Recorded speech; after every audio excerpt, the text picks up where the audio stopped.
Cameron, just tell us exactly what does Entwine do? Yeah, look, it's hard to categorise. We call ourselves a technology company. Our core products are around digital signage. So, if you think about going into a retail space and you see the screens that you'd see up there, we have some great customers, Super Retail Group. We do, Tabcorp. If you go to any news agents around the country and look at the lottery offering up behind the counter, that's all the stuff that we do. So it has, again, originally it was that print replacement strategy. It was a green message, and it was also an efficiency message, but it's become so much more. We do a ton of work at the moment in the digital menu boards around food and quick service restaurants. The neuroscience behind there that has been released globally around how we can impact and influence the purchasing at a point of sale just by the content, how we position content, how we position drinks in relation to food, and the outcomes we get by integrating into POS systems to actually see those outcomes. It's incredible. So, we do everything from the consultancy around the design of a retail space or a commercial space. We create the content. We've got an amazing content team in the business. We develop, we install all the hardware, and we monitor and manage the hardware. So with a full support package. So we're really passionate with our customers. As I said before, we learn so much from our customers, much more than I think we learn from a lot of other channels that we have traditionally looked at. But it's a great team, and we're ever changing our business and ever learning. Yeah. Listening to you, it reminded me of about 10 or 12 years ago when I took my business program to New York, and there was an Australian guy who created the technology, which you probably know and understand, where you could you'd be watching a football game in Belgium and the same football game in England, but around the grounds, the signs would be different because of the technology that was created. And I kind of thought about you, because you can change your technology in a whole lot of news agents around the country, can't you? You can change the signs by the kind of unbelievable technology that exists nowadays. Yeah, we talked before, and I think Tommy and Steve touched on it about the IoT of things and having sensors around the place, and being able to influence what you see on a screen based on weather is a really interesting one. If in the food environment, if it's hot, show cool drinks. If it's cold, show hot drinks.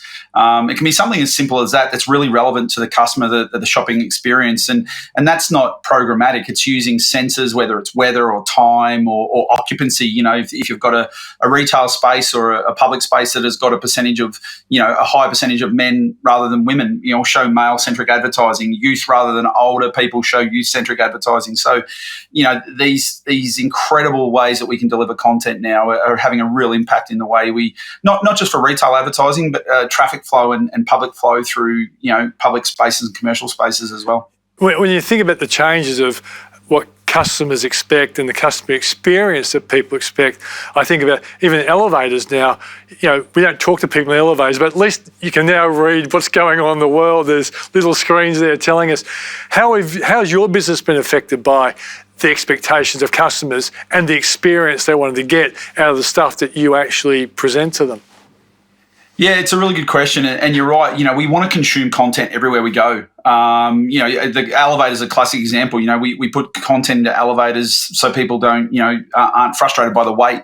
But that content can also be informational. So we've done elevator signs before, and at particular times of the day we swap it from news to the traffic feed. So as people are hopping in the elevator to go to the car park, we start to show them what the best routes to take home are. So it becomes really relevant. In some spaces, I remember we did a project at a big tennis centre in Melbourne, and the content that we play in between sets was around entertaining people because they're not allowed to back into their seats until there's a break in the game. So there's a lot of strategy behind that. We're doing some amazing work at the moment with Rebel Sports and their new store, what they call their RCX rollout, which is their Rebel customer experience. You will not see an advertised price in their digital. It's all around customer experience, brand loyalty, brand membership. It's an amazing strategy they're delivering, and we're helping them with the digital endpoints to be able to do that. So the reason for digital engagement in public spaces is ever changing, and it's a great space to play in. We love it. That's interesting, Cam. So how does this personalisation really help the targeting of customers and whatever? Yeah, so with the all those IoT sensors, whether it's weather or even right down to POS integration or the video analytics, we can really personalize the nature of the content, and that can be in multiple ways. It can be as something like if there's hot weather, we can automate a weather sensor to show cold drink advertising in a QSR environment. We've got a great deployment in Penrith, one of our super cheap stores, and there's a weather sensor on the LED out the front, and when it rains, a bigger piece of animation comes over and it says "We fit wipers." So that's just programmed into it. So all those sensors allow us to really personalize the outcome of the content, and it really helps in not just sales transactions, but in our public spaces around moving people around, whether it be corporate environments or sporting venues. Those sensors and that personalization of the information allow us to really get that content relevant to the person that's walking in front of it. Okay, I talked earlier about how 5G for most of us is all about watching Netflix or Stan, but for your business, 5G must be just a business escalation factor. Oh, it's incredible. And I referred to the lotteries before. Their entire rollout, and we've got to do 4,500 news agents around the country, is on 4N will be 5G.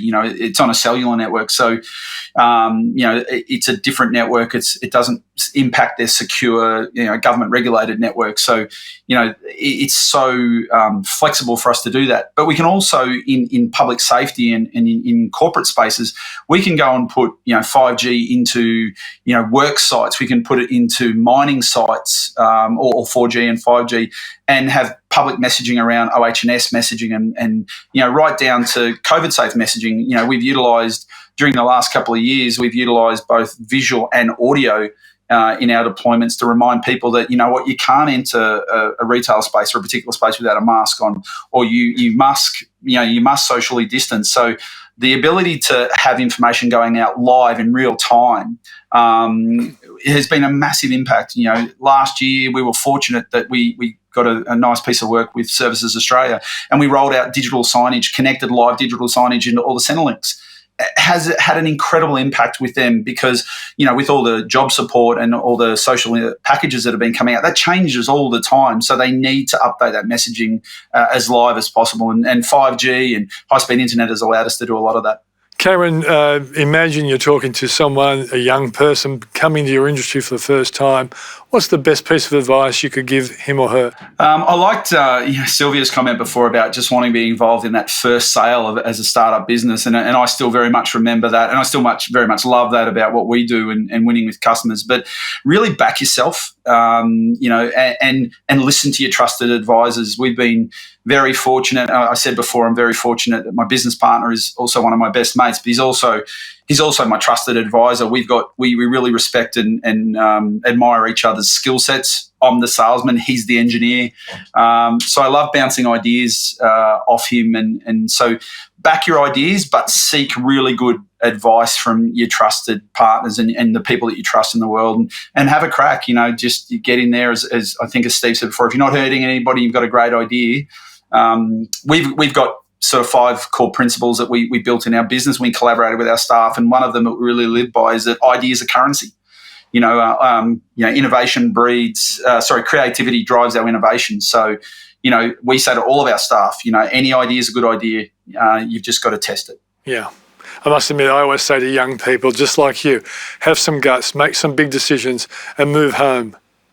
It helps having... I was going to say, Peter, did you just... It helps having that you back called me up. a young person? Very young, very young. Finally, mate, the e-commerce revolution, how has it affected your bricks and mortar approach to business? Yeah, look, it's probably opened up a lot of opportunities for our customers. And again, I talk about whether it's retail or in that more public space. The transitional nature of e-commerce now, and being able to, traditionally you'd have to go to a counter to buy something. You can transact anywhere now, with a mobile POS terminal and a smart watch or a smartphone. You can transact anywhere. So the ability to set up checkout terminals or transactional terminals, whether it's at an outdoor festival or a pop-up store or a weekend market, it's really changed how customers are transacting, and also how our retail partners need to set up their businesses. So flexibility has been massive for us. And wherever there's an e-commerce platform, there's generally some kind of screen or some kind of connected device to be able to make that transaction. So we've had to get really flexible on that. The traditional till is a thing of the past. You've got organisations like Lightspeed with Counter that can, all you need is a tablet and an internet connection, and you can basically trade. So it's the flexibility that e-commerce is bringing us, along with the mobile technology and like things like 5G, has just revolutionised what we do. Yeah, there you go. Yeah, that's great insights.